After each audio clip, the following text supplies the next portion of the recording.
he's going. There's his man, wide open. Touchdown, Massacre.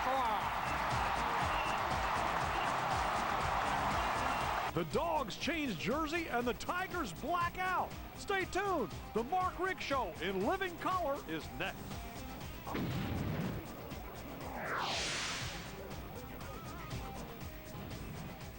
Toss sweep, put that thing out, and Marino got out there. 15-10, 5, touchdown Marino.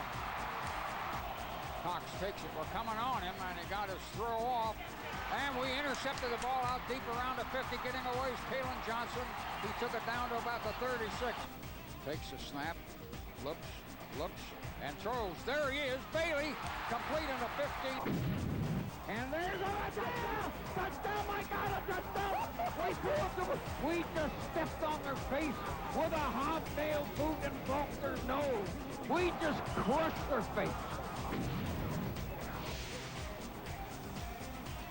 Hello, everybody, and welcome to the Mark Richt Show. I'm Chuck Dowdle, and all in black, and wow, looking in those stands. Yeah.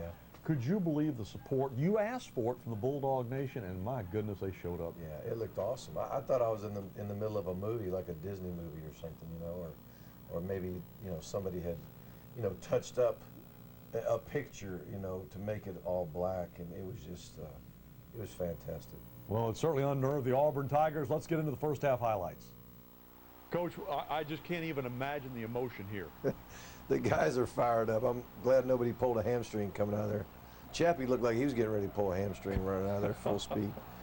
But they couldn't wait to run through there and show everybody their new jerseys. And look at the opening kickoff, and they have to down it and take the touchback, and then here's their first play. Yeah, great job by Kalen Johnson, man. He cuts in front of that little quick post route, and it sets the stage for the entire ball game. No Sean making a great run with some really super blocking up front. Just look at the power there. Great change of direction, great leg drive, great balance. I mean, he's just been doing so well. Here's a good third down conversion there to Sean Bailey. And let's mention too, you're playing against one of the top-ranked defenses in the country. Yeah, top. I think they're like 12th in the country, and the #1 defense in the Southeastern Conference. And things didn't come easy, that's for sure. Just watch that play right there. I mean, we got stalled on that drive and got 3 out of that turnover, but you know, it was nothing was coming easy on these guys.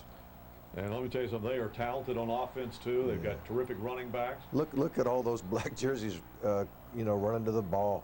I really was really proud of our front. I thought there's Rennie Curran getting excited.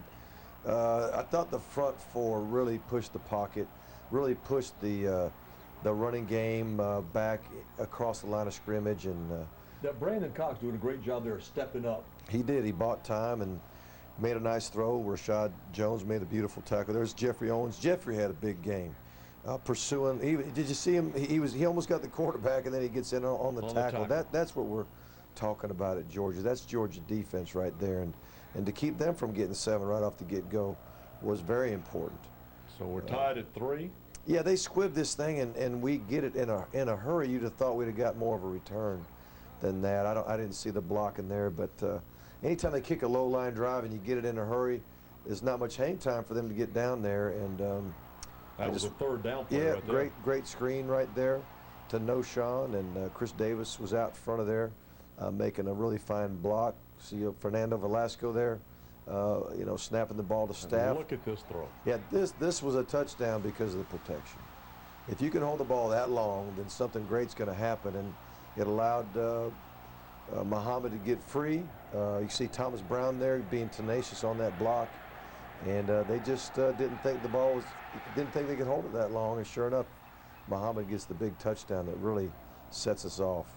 So 10-3 now, Dogs on top. Beautiful stop there. Daniel Ellerby, Rennie Curran down on the bottom of it, Jarius Wynn, all getting there playing physical. Look at Geno Atkins push that guard right into the running game, and then everybody else tops it off, including Jeremy Lomax. Jeremy made some big plays. I think he batted a ball down and did a nice job. We finally got outside a little bit and got a little space, and No Sean, as usual, pops up and en route to 101 yards he had. He sure did.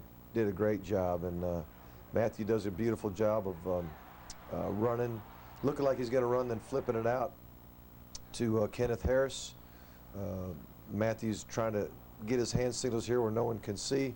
That's why he bends down low so the defense can't see it, and he checks to the fade. And that's a great catch. Yeah, you know, Sean, he really reached over the defender and snatched it and did a beautiful job. I mean, most of the big plays were happening on these fade routes, and we got to keep going deep. How about that? Yes. So now Dogs opening up the 14-point lead. Again, great job by Marcus Howard. Great job by Geno Atkins, and the defense in general played well. But we knew the whole key to the game was going to be up front. Roderick Battle getting a nice sack. You know, playing hard and spinning off a block when the quarterback steps up in the pocket, and he was right there to make the hit.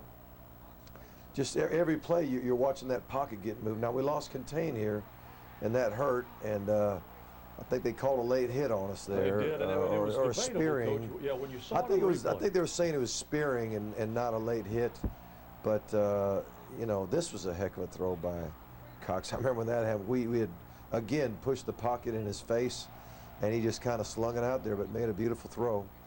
You know, great stiff arm by Tate there, and just manhandled us in the end zone there. They were gaining their momentum back right there before the half. Roderick Battle pursuing, everybody pursuing. They called this a fumble and then changed their mind and decided that he was down, and we didn't hardly get a call in the first half. I'll tell you, I was trying to give the officials all kind of grief in the first half, and when that didn't work, I just kept my mouth shut the second half. But seemed to work a little better. Yeah, it did work a lot better. Asher coming off the edge, making a big tackle. Daniel Ellerby making the stop there. A beautiful job of hitting him, you know, real flush and knocking him back. Just a great job right there going into the half. All right, when we come back, we're going to introduce you to Big Cheese, Chester Adams. The Mark Richt Show is brought to you by... Been with you a while, and he provides leadership for you. Just a terrific young man. There's a funny story on him. When Kevin Hines, our team chaplain, of course his nickname is Chappie, and Kevin introduced himself to Chester when he was a freshman. He says, "I'm Kevin Hines, I'm the chaplain, but the guys call me Chappie." He goes, "Well, I'm Chester Adams, and everybody calls me the Big Cheese," you know? And it kind of stuck. Well, let's let the Bulldog Nation then meet the Big Cheese. Being a Georgia Bulldog, what that means to me is basically everything. You know, at first, I wasn't really even get recruited by Georgia. They started recruiting me, and I started liking the place up here, liking the atmosphere, the games, and everything. And plus, Georgia was winning, and that's what you want to do when you come to college. So that's why I want to be at a winning program. My greatest memory at Georgia will probably have to be the SEC Championship 2005. That was awesome. I've never experienced anything like that. Hoping to experience another one this year, you know. But other than, as 2005 was awesome. That the lights and just the atmosphere, the fans, and just seeing the glitter come down and raising the trophy over our head, that was great. That was awesome.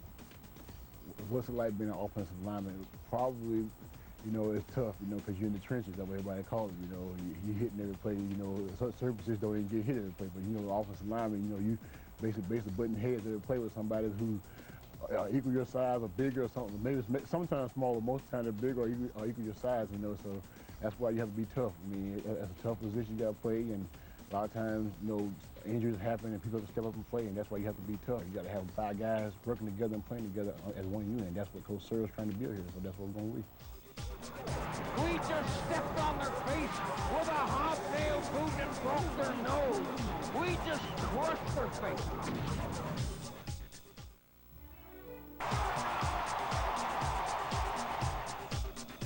We'll start the second half, though. You're up 7.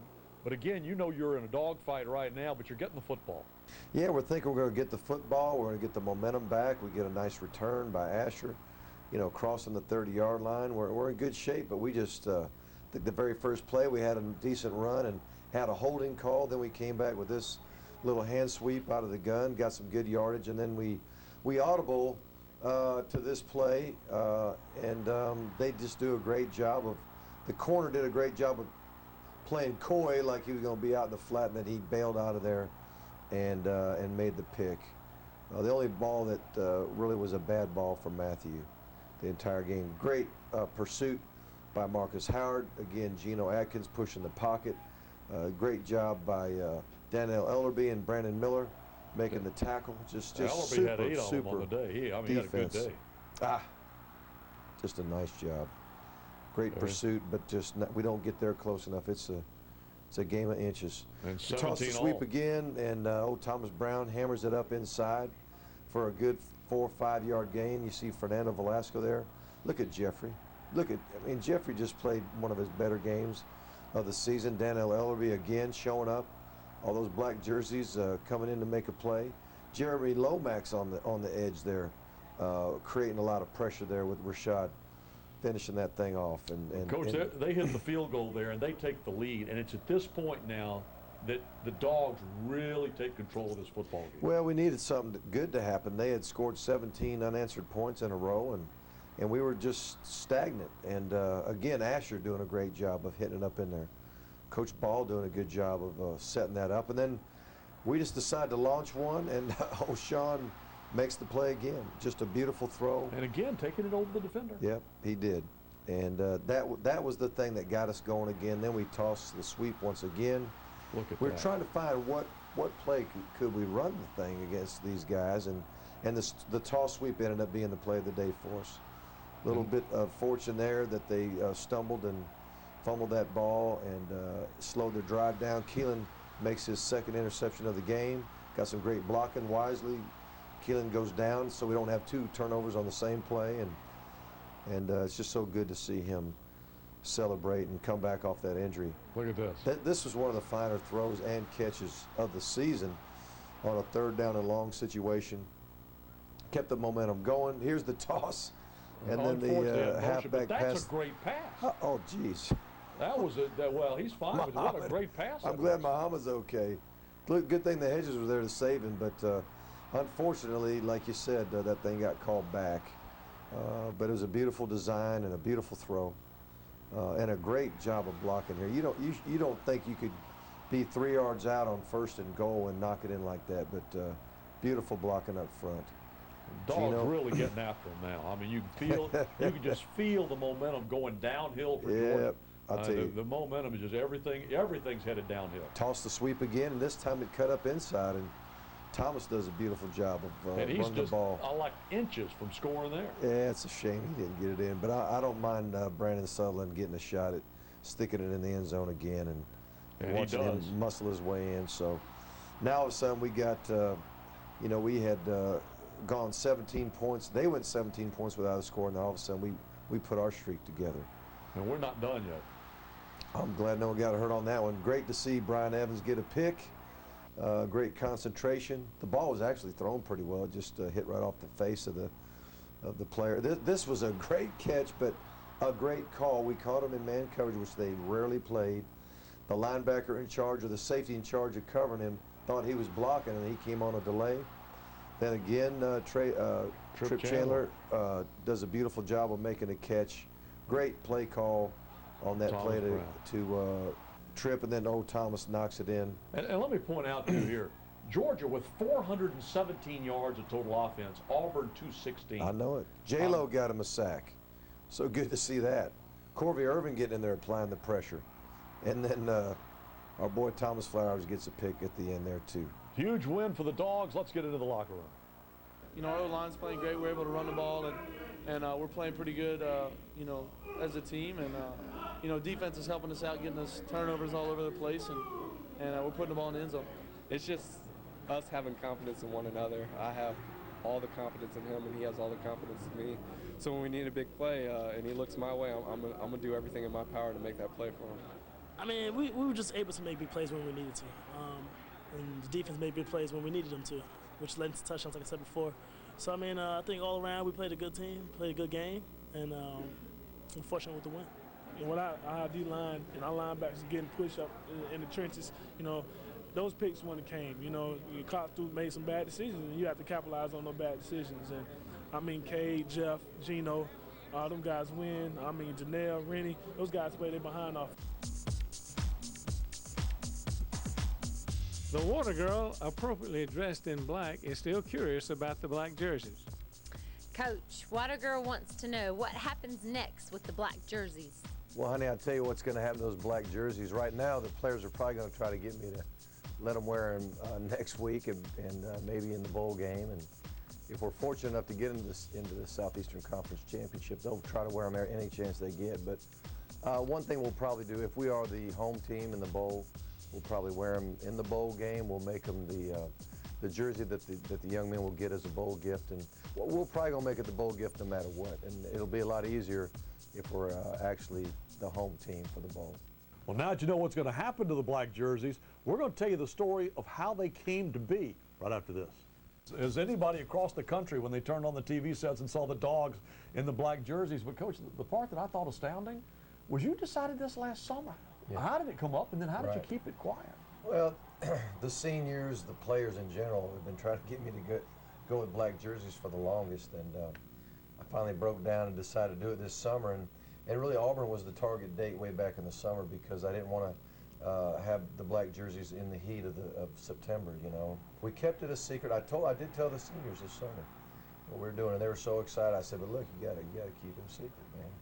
It was their idea, though, to get the fans to do the blackout. I want the fans to hear the reaction in the locker room when you gave them the black jerseys, and I want to know what it felt like when you ran out on that field. I met with the seniors almost every day after practice to make sure we were going to do it right, and they said, you know, after pregame, they all go to the back of the room, they shut out the lights, and they do a little prayer together, and they kind of say a few things to get each other excited, and then when they flip the lights on, and then we go back to business. Well, when the lights were out, we had all the managers putting the jerseys in their chairs.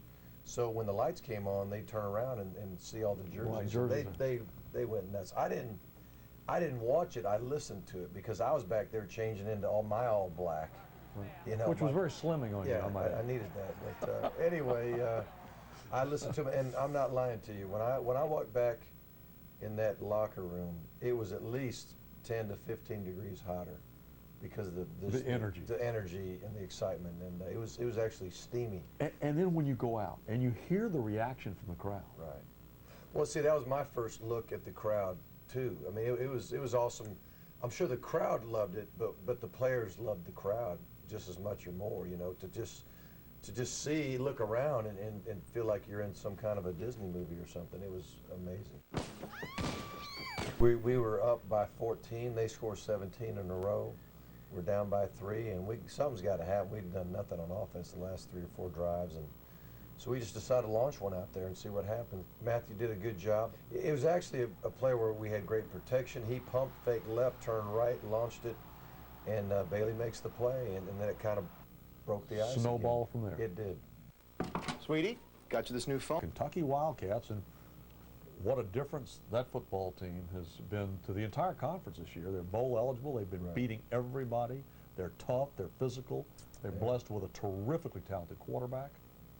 Well, after Ohio State getting beat, they'd probably be the only team that's beaten the #1 team in the country in LSU, you know, so it's going to be a tremendous challenge. It's going to be a big day for our seniors. It's the last home game for our seniors. It's a time when they get to get on that 50-yard line with their families and let the crowd enjoy them one more time. It's an emotional time for those guys, and I'm sure that'll juice up their teammates too. Well, so right now, let's enjoy what was in front of us, and that's 45-20 over Auburn. Just a terrific win. Congratulations. Thank you. To all of you in the Bulldog Nation, be here next Saturday against the Wildcats, and be here, of course, on the Mark Richt Show. We'll see you then.